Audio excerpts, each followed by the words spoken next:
Бисмиллах, альхамдулиллах, вассалату вассаламу аля расулиллахи амма ба'д. Ассаламу алейкум ва рахматуллахи ва баракату, құрметті бауырлар.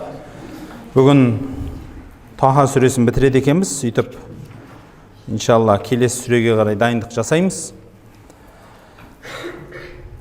Біз Таха сүресінің соңғы бетіне келген екенбіз. 128 аятқа келіп тоқтаған екенбіз. 27 аятқа. А'уду биллахи минаш шайтанир раджим. Бисмиллахи рахманир рахим. Осы аяттардың кіріспесінде Алла Тағала ең бірінші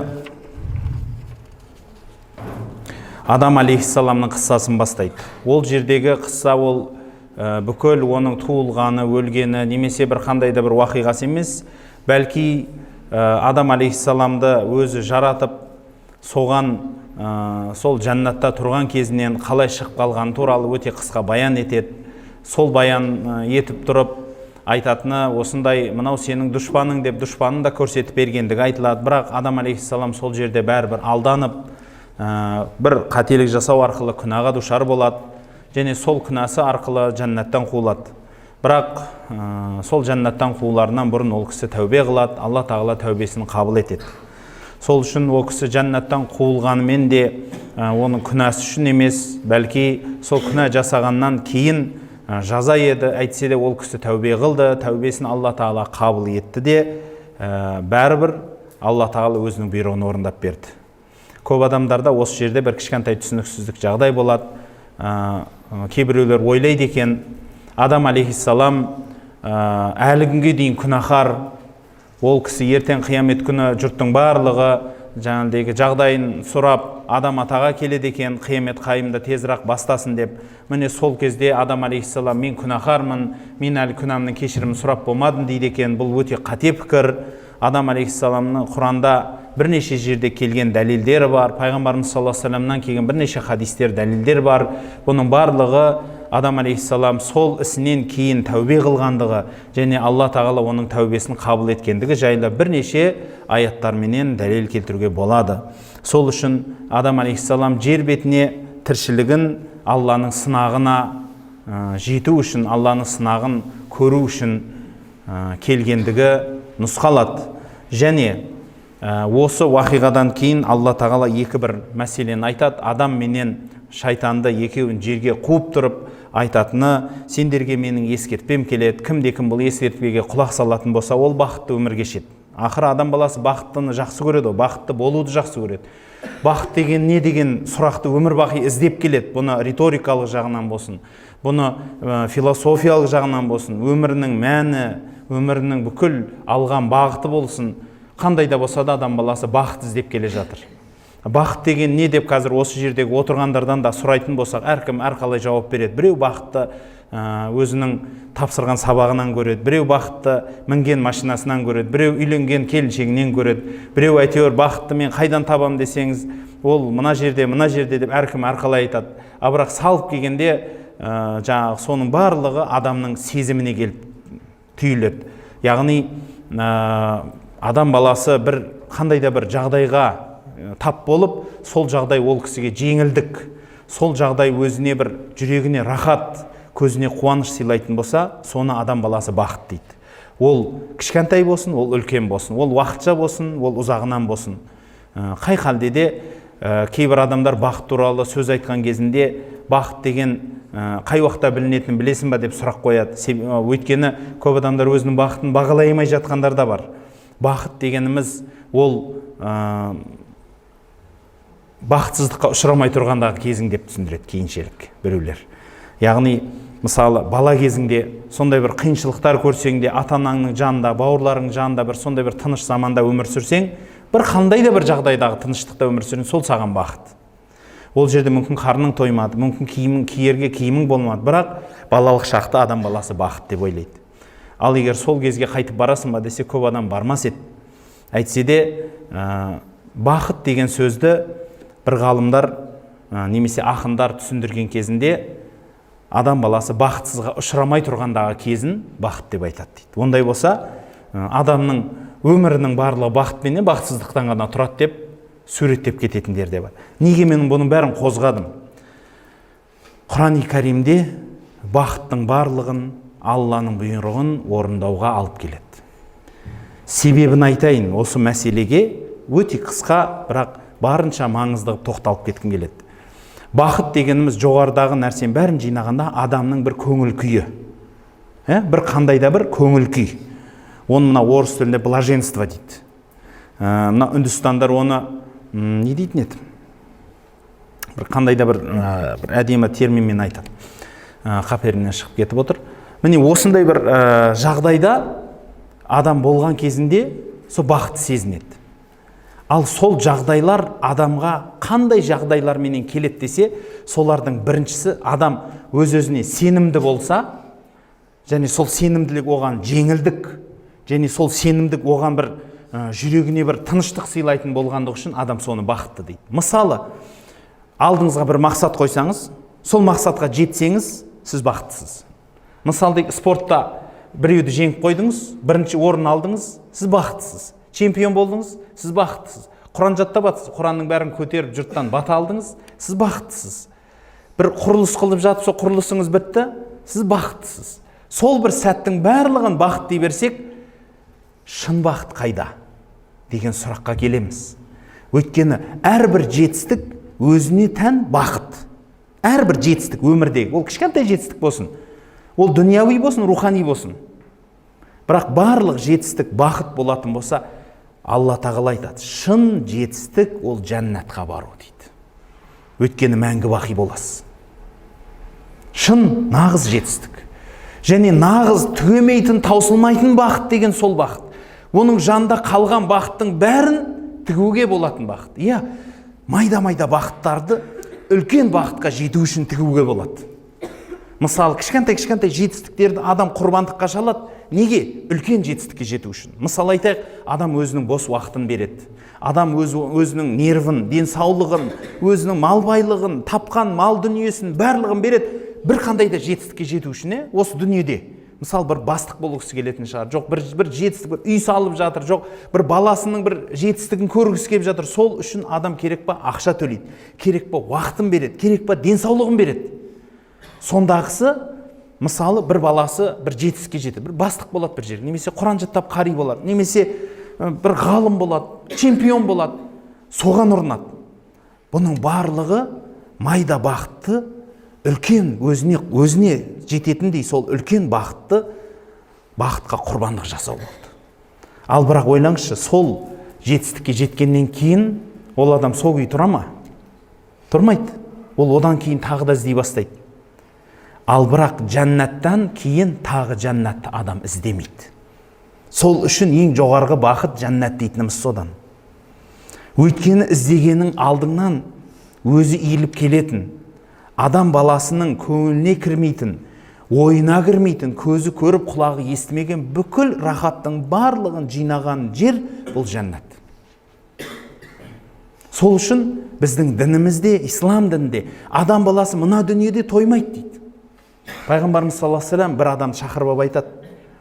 Адам баласы, біреуді шақырып алады, жанына тұрғызып айтады. Егер саған дейді, осы дүниені барлығын патшалығын қолыңа берсем, саған жетеді ма дейді. Анау ойланып тұрады. Сөйтеді де жетпейді дейді. Сонда құлағынан тартып айтады пайғамбарымыз саллаллаху алейхи ва саллям күліп. Егер сен жетеді дегеніңде, мен сені өтірікші деп айтатын едім деген екен. Раста? Ол жетеді деп қазір айтады да, ол өйткені ол байлыққа жетпеді да. Ал ертең дүниенің бәріне патша болып алсыншы, сонан сұраңызшы, қалай болды десе, жетпейді дейді да. Болмайды, ал дүние бүкіл жер шарының патшасысың ғой енді десе, жоқ, аздық қылады дейді. Тағы бір білмеймін, айды басып алайын, Марсты басып алайын, жаңа күн сәулесін бірге басып алуым керекпін. Кетеді енді, ары қарай кетеді, адам баласы өмір бақи сондай. Ал бірақ жәннатта сіздің ойыңызға келмейтін, көзіңіз өмірі көрмеген, құлағыңыз естімеген, тіпті адамның фантазиясы жетпейтін рахат болады дейді. Ойлаңызшы, адамның фантазиясы жетпейтін дүние бар дегенге сене алмаймыз біз, мына дүниеде сене алмаймыз. Өйткені мына дүние біздің тұрақты жеріміз емес. Сол үшін біз осы дүниенің бәрін, қанша жетістіктерін бәрін бақыт десек те, шын Алланың бұйрығын орындаған бақытқа жете алмаймыз. Мен қорытып, бұрып апкеп атқан дүнием осы. Алланың ырзалығын табудан үлкен бақыт жоқ, бауырлар. Ал сонан соң айтатын Алла тағала. Соның керісіншесін айт. Әрдайым байқайсыз ба, Алла тағала бір сөз айтқанда екі жағын айтады. Біріншісі бақыт деді. Менің бұйрығымды орындайсың, бақытқа кенелесің деді. Ал енді Алла тағала сөзін жалғап айтады. Ал кім мені ұмытса, қиямет күні ол соқыр болып тіріледі. Сосын жылайды дейді. Аллахым, мен көзім көретін еді ғой, неге бұлай жараттың дегенде, сен мені ұмыттың, бүгін сен де ұмытыласың. Қалай ұмытқаныңдай? Дейді де, бақытсыздық екендігін көрсетпей кетеді. Бұл антоним еді. Яғни менің бұйрығымды орындасаң бақыттысың, ал мені ұмытсаң мен де сені ұмытам деді де қойды.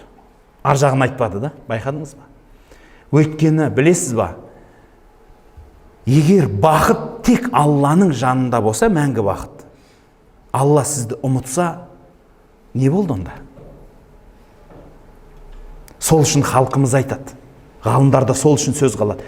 Кім Алланы тапса, ол бәрін тапқан болады дейді. Кім Алланы жоғалтса, ол бәрін жоғалтқан болады дейді. Яғни басқа нәрсені тапқанменен бүкіл дүниедегі мансап, бақыт, байлықтың бәрін тауып Алланы табамады ма, ол адам бәрін жоғалтқан адам.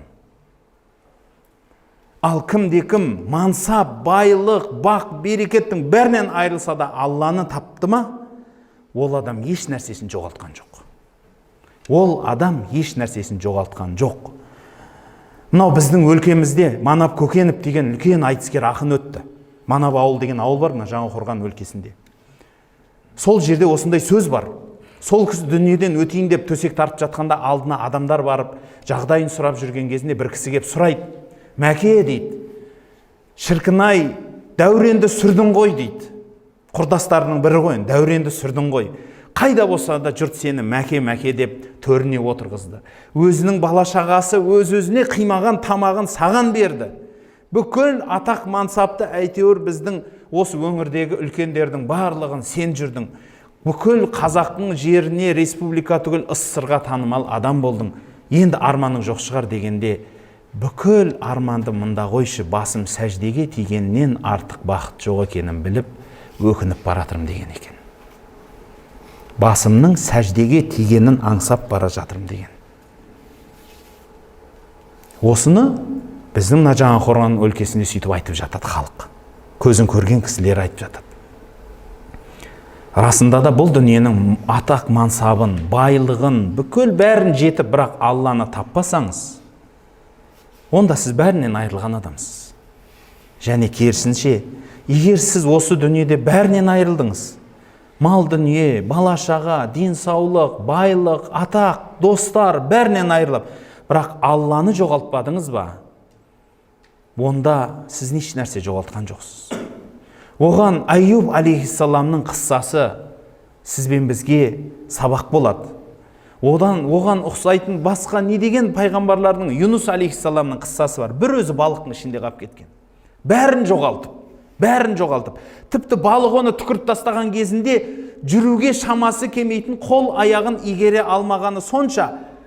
Құран-ы Каримде айтады, біз ол кісіге жақсылық болсын деп теңіздің жағасынан, негізі түкіріп тастағанда теңіздің тұзды суының жағасында ондай өсімдік өспейді, бірақ асқабақ өсіріп береді Алла Тағала. Сол асқабақтың үлкен жапырағының астында еңбектеп барып, күннің саясынан саялап, сол асқабақты жеп, аяқ қолына күш бітеді. Бір өзі қалады. Нұх алейхиссаламда мен бір өзім қалдым деп налыған кездері болды. Қандай ірі үлкен пайғамбарлар болсын. Мысалы, ең соңғы ұлы пайғамбарымыз Мұхаммад саллаллаху алейхи ва саллям Таиф қаласынан келе жатқан кезінде ол кісіні халқы көтер алмай, сабап, тасборан қылады. Ұрғаны сонша таспенен, денесінен аққан қаны аяқ киіміне толады. Аяқ киімін толтырады қан, ойласаңызшы. Сондай жағдайда келе жатып, салбырап, құлап тұрып, қолын көтеріп дұға қылады. Аллахым дейді, мені қайда тастадың? Көрінбейтін ұзақ бір болашаққа тастадың ба? Жоқ, әлде мына бір осындай кәпірлердің талауына тастадың ба? Яғни ол кісінің мақсаты мынандай, бұл біреуден таяқ жегеніне жылап тұрған жоқ. Ол кісінің ісі жүріспей тұрғанына да таяқ өйтіп жылап тұрған жоқ. Ол кісі айтып тұрғаны, мені қайда тастадың? Яғни сен жанымнан кетпе дейді Аллаға. Сөйтіп айтады, Аллахым, егер сен маған риза болсаң, лә убәли, осының бәріне қарамаймын мен дейді. Аяқ киімім қан толсын. Мен жұртқа уағыз айтып атқанда, жұрт маған тасборан қылып ұра берсін, лағынеттеп мазақтай берсін. Ойлаңыз, сізбен біз ол нәрсені көтере алмаймыз. Қанша мен деген темірден болыңыз, дәл ол кісінің көтергенін көтере алмаймыз. Сондай нәрсенің бәрін көтеріп тұрса да пайғамбарымыз саллаллаху алейхи ва саллям қолын көтеріп айтады, Аллахым дейді, сен менің жанымда болсаң болды дейді. Қалған бәріне қарамаймын дейді. Ойлаңыз, ал сізбенен біз кішкентай осы дүниедегі бір қиыншылыққа, бір кішкентай қиыншылық, ауыртпашылық, қайғы қасірет тиіп кетсе, болды, Құдайымызға шейін астағфирулла ұмытып шығамыз. Бүкіл бәрін дұшпан қыламыз. Жүрегіміз күйіп кеткені сонша құлап ауырып жатамыз. Давление көтеріліп, бір жағымыз істемей. Жалған деңізші осы сөздерді.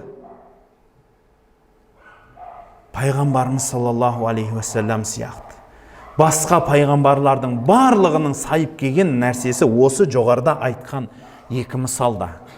Кім Алласын тауып қалған нәрсенің бәрін жоғалтса да, ол кісі еш нәрсе жоғалтпайды. Еш нәрсе жоғалтпайсыз. Беліңізді бекем ұстаңыз. Бүкіл әлемнің патшасын таптыңыз ба? Онда сіз еш нәрсе жоғалтқан жоқсыз. Сізден Алла бұрылмасын. Сізден Алла бұрылмасын. Пайғамбарымыз саллаллаху алейхи ва саллям Құдайдың ең жақын дос әулие уәлилерін түсіндіргенде былай деп айтады. Шын Құдайдың досы деген туралы мысал келтіргенде, ол сондай бір адам дейді. Көпшілік адамның ішінде оны келгенінде, кеткенде ешкім білмейтін адам дейді. Бұл не деген сөз? Яғни ол кісінің атағы да жоқ, мансабы да жоқ. Үсті лас, әйтеуір бір киім. Жұрт оның келгенде, кеткенде де көңіл аудармайтын адам дейді.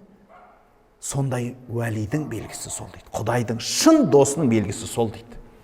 Белгілерінің бірі сондай екен.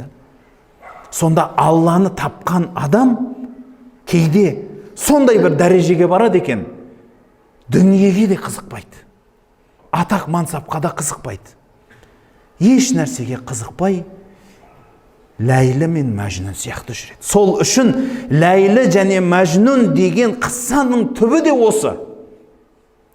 Ләйлі деген сөз, Ләйлун деген түн дегенді білдіргенменен, Ләйлун деген Алланың екі лысынан шыққан, Ләйләтун деген хісі да бар. Аллах деген сөзден қысқартылып, Ләйлі деп бүйтіп, сіз бен бізге түсінікті болу үшін айтылды деп түсіндіреді. Мәжнүн дегені жынды деген сөз.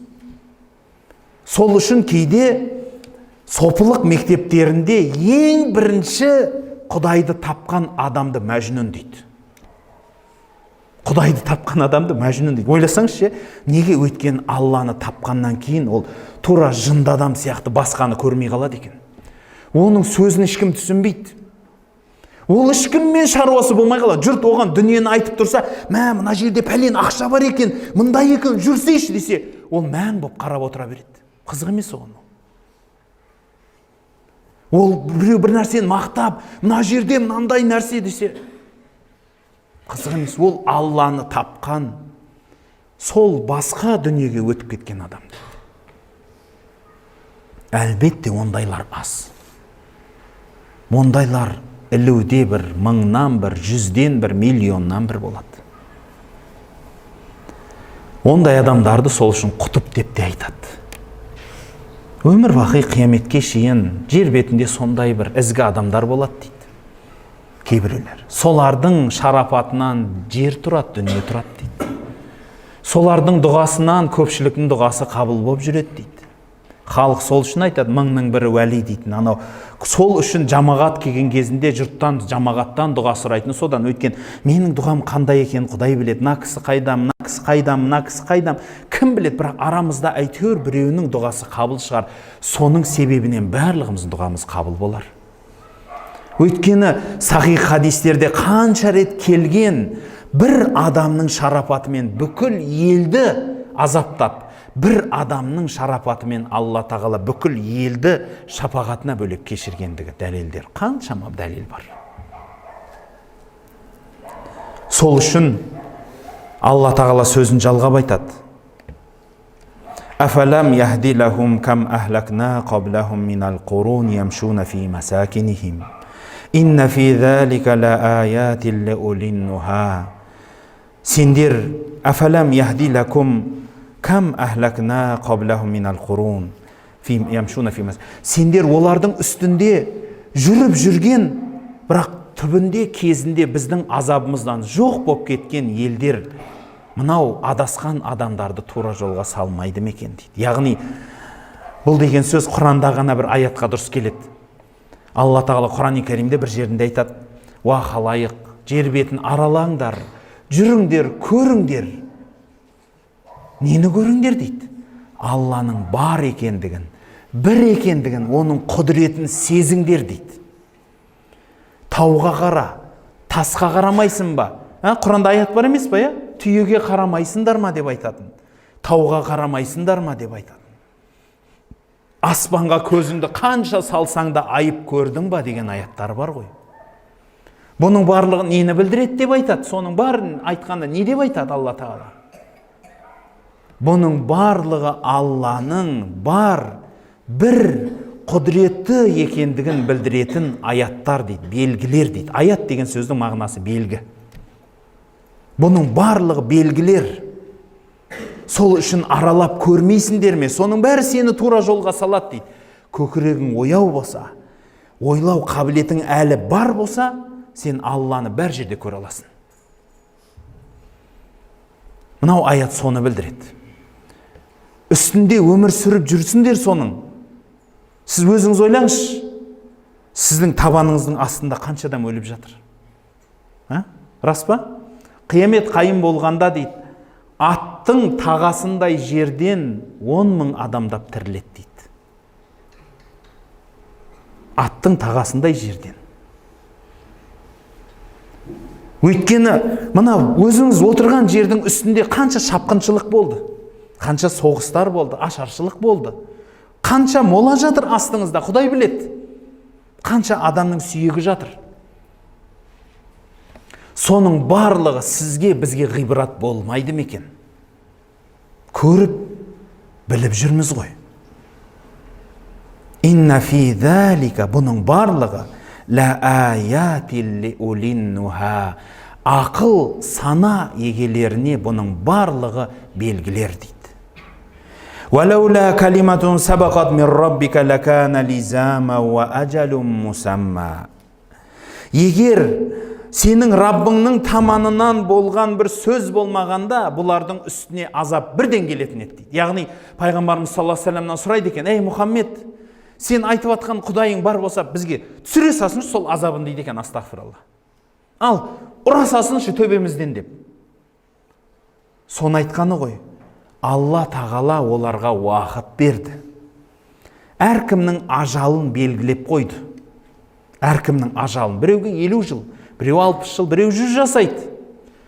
Бірақ сол уақыттың барлығын Алла тағала толық бітіртеді адамға. Күтеді. Осының барлығына о кісіге рызық несібе береді. Шамасы жеткенше анау мынауын жеткеріп береді осы өмірге керегінің. Сөйтіп тұрып күтеді. Не істейді екен? Не істейді екен? Не істейді екен деп.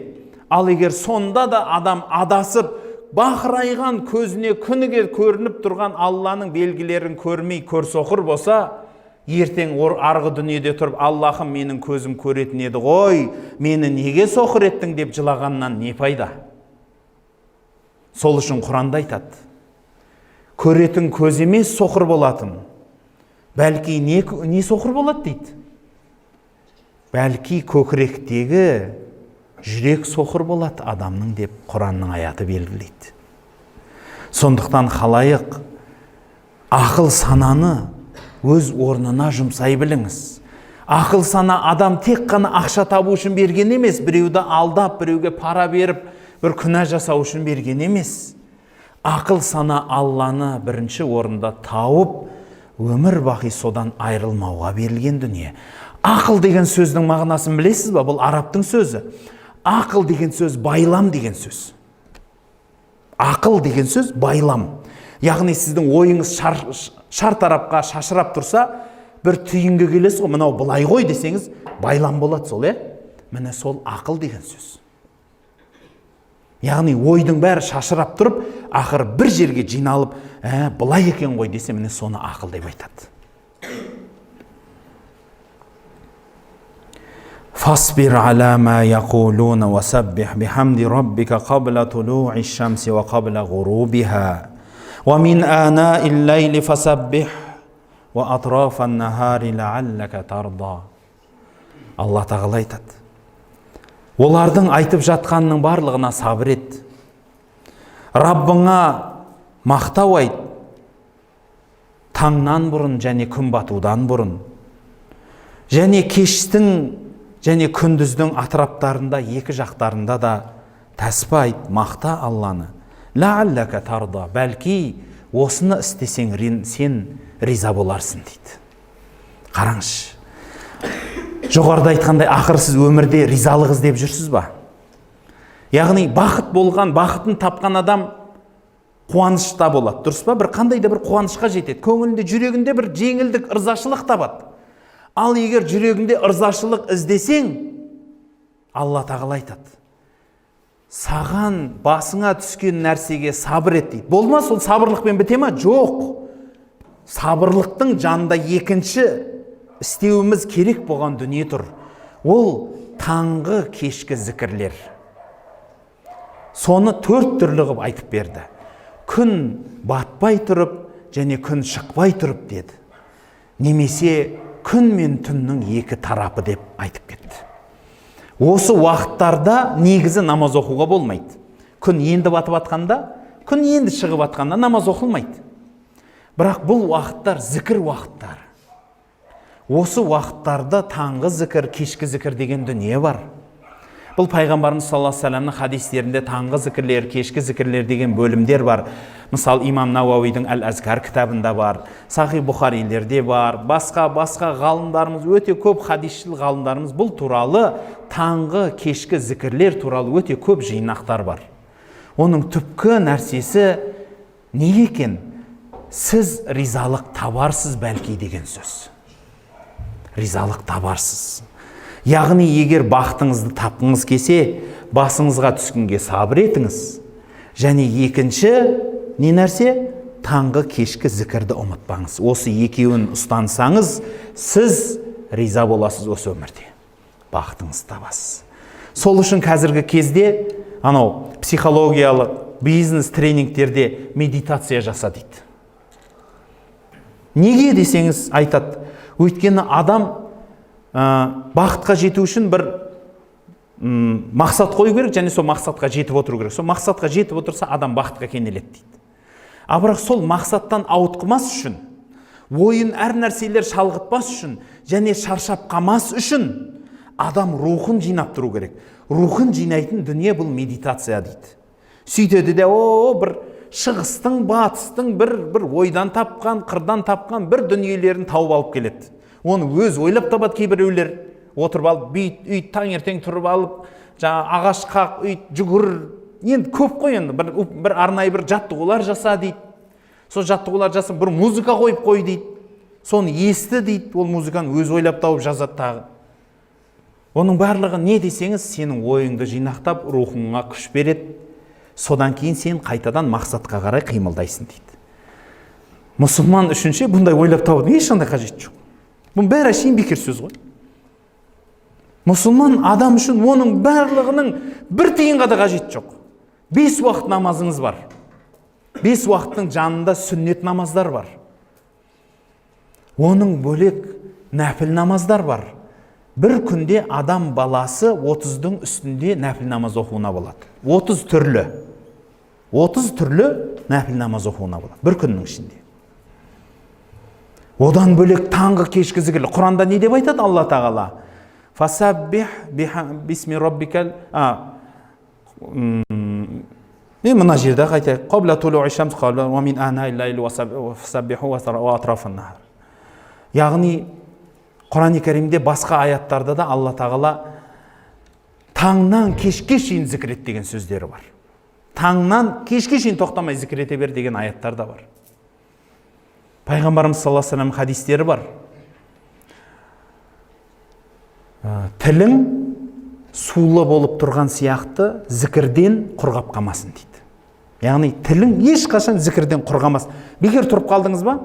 Ла илаха иллаллах, субханалла, альхамдулилля, Аллаху акбар. Яғни осы зікірлерді айта беру. Осының барлығы адамға бақыт сыйлайды, рухын жинайды. Валаула, бұл әшейін бір себеп қана. Бұның түпкі төркіні не? Зікірді сіз бақыт табу үшін емес. Не үшін айтасыз?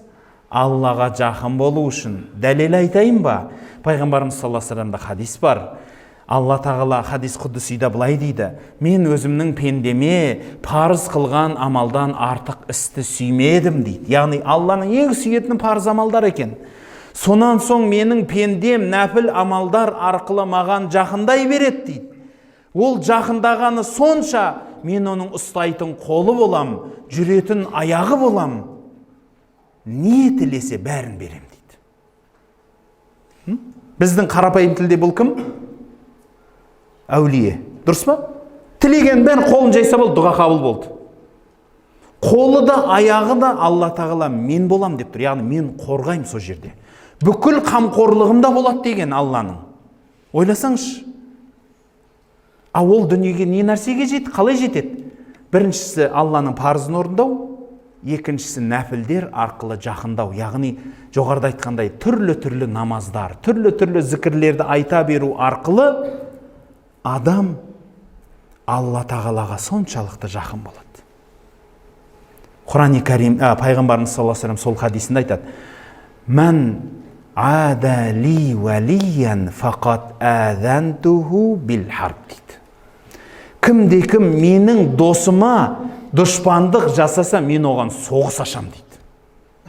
Ойласаңыз, Алла тағала соғыс ашады ол кісіге. Бұл әшейін бір дұшпандық жасағанына.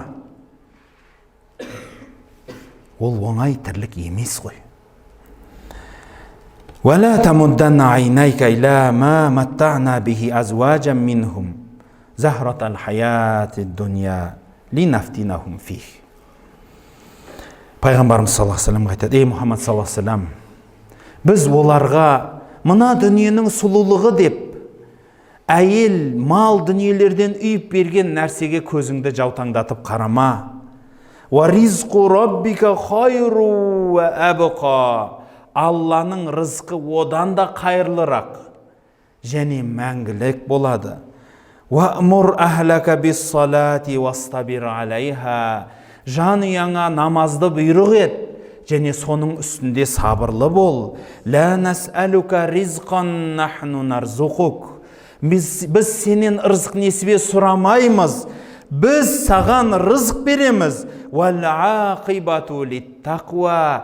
Бүкіл істің ең соңы Құдайдан қорқуға келеді. قَالُوا لَوْلَا وَقَالُوا لَوْلَا يَأْتِينَ بِآيَةٍ مِّن رَّبِّهِ أَوَلَمْ تَأْتِهِمْ بَيِّنَةُ مَا فِي الصُّحُفِ الْأُولَى. Сонда олар келіп айтады дейді: ей Мұхаммед, сен бізге бір Алланың белгісін, мұғжизасын әкелсейші дейді. Оларға әуелгі кітаптарда сен туралы айтылған хабарлар жеткіліксіз бе екен? وَلَوْ أَنَّا أَهْلَكْنَاهُمْ بِعَذَابٍ مِّن قَبْلِهِ لَقَالُوا رَبَّنَا لَوْلَا أَرْسَلْتَ إِلَيْنَا رَسُولًا فَنَتَّبِعَ آيَاتِكَ مِّن قَبْلِ أَن نَّذِلَّ وَنَخْزَىٰ. Сонда біз олардың жанын ескертпей тұрып алып қойғанда, олар айтар еді: Раббым, сен бізге бір пайғамбар жөнеткеніңде ғой, біз оның соңынан ергенімізде мынандай қылып қор болып азапқа қалмайтын едік, біз сенің жіберген пайғамбарыңа да аяттарыңа да еретін едік деп айтады. Құл, сен оларға айт, күллүм мутараббисун фатараббасу, барлық адам күтуші, сендер де күтіңдер. Фасата'ламуна ман асхабус сирати сауи ва ман ихтада. Сонда білесіңдер кім тура жолдың егесі, кім Алланың хидаятына жеткендігін. Бұл аяттарда пайғамбарымыз саллаллаху алейхи вассаламға қолдау ретінде айтты Алла тағала.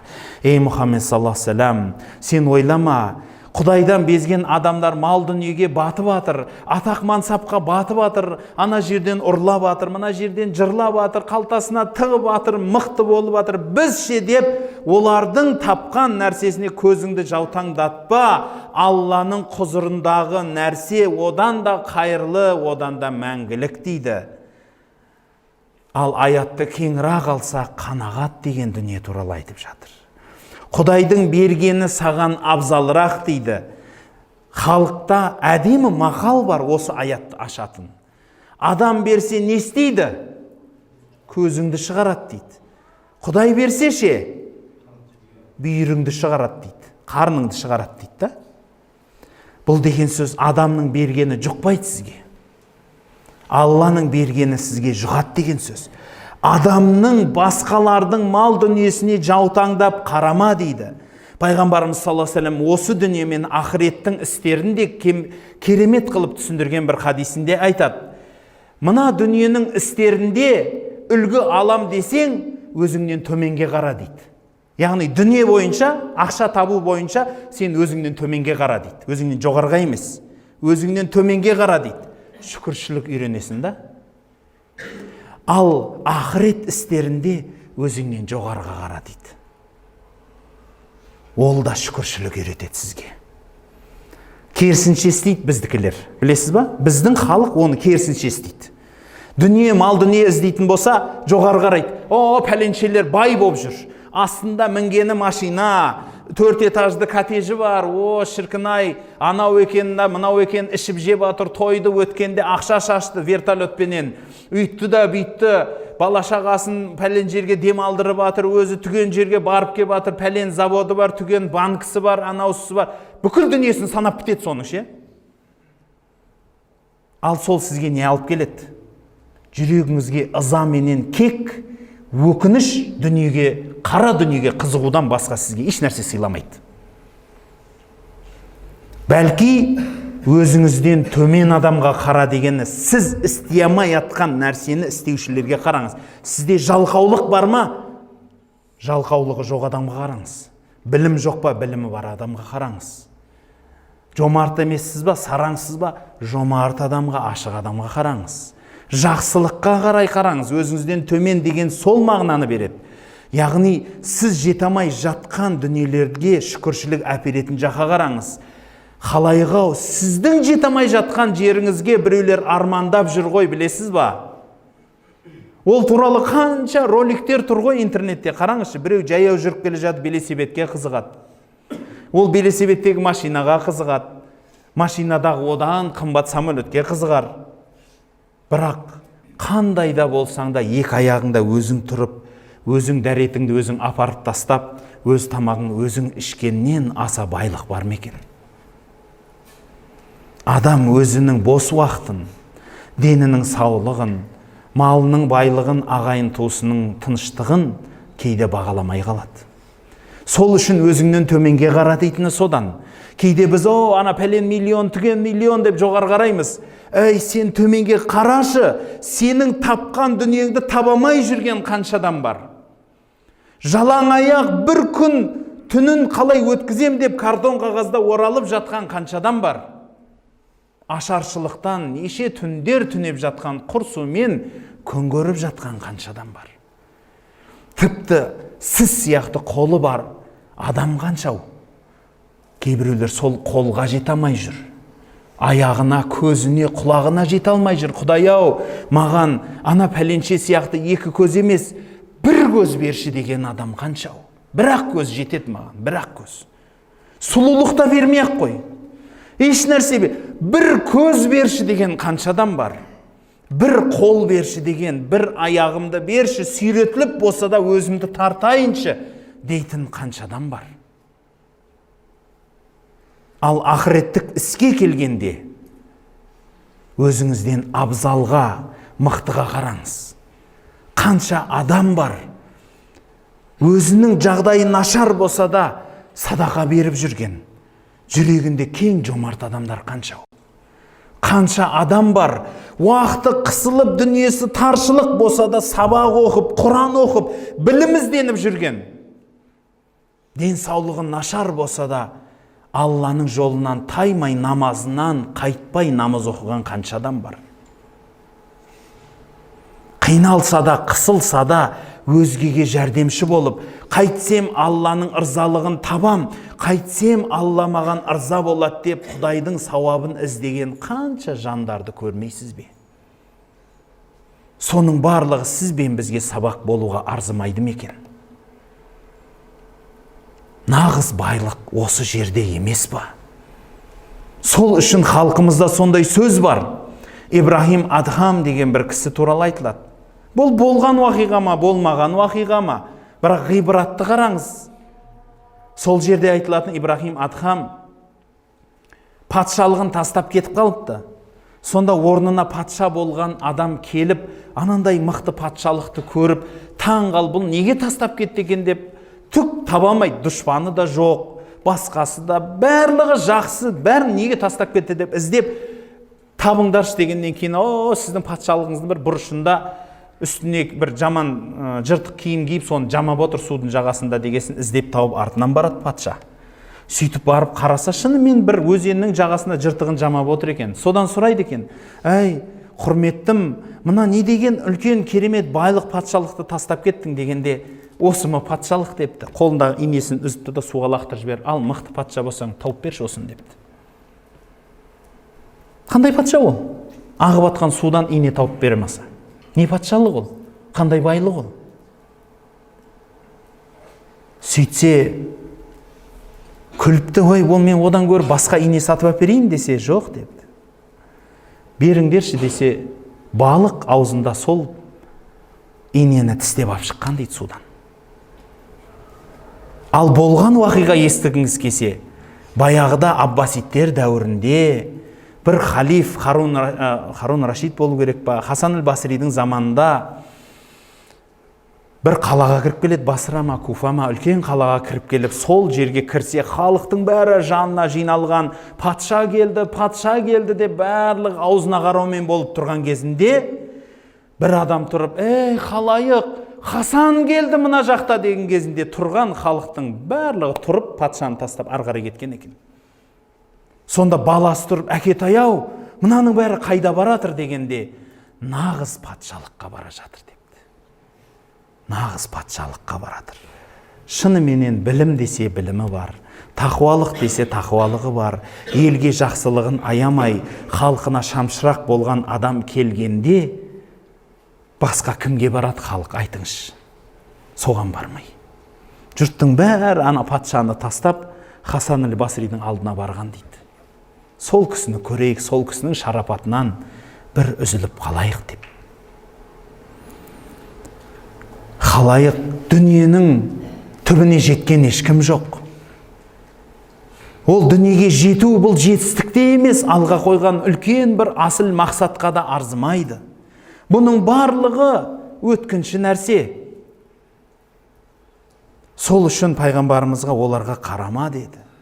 Бәлки біз сендерге белгілер бердік деп айтқасын, пайғамбарымызға келген неше түрлі сөздерді сипаттап айтады.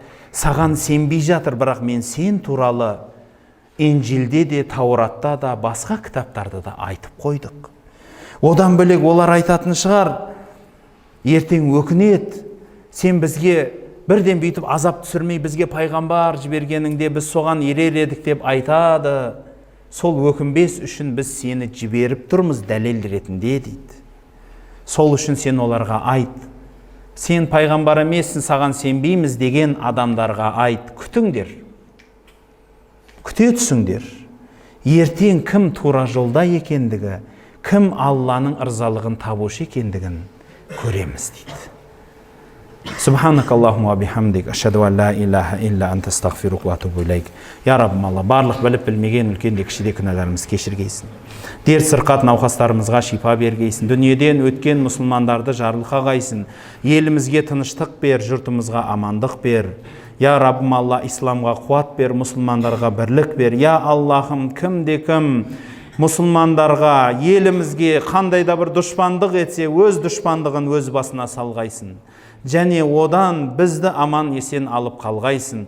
Я Раббым Аллахым, елімізге, дінімізге қызмет қылып жатқан әрбір жанның қызметін өз құзырында қабыл ет. Және қиямет күні сол кісілердің қызметінде өзің болғайсын. Аллахумма салли аля сайидина Мухаммадин ва алейхи ва сахбихи ва саллим би рахматика я архамар рахимин.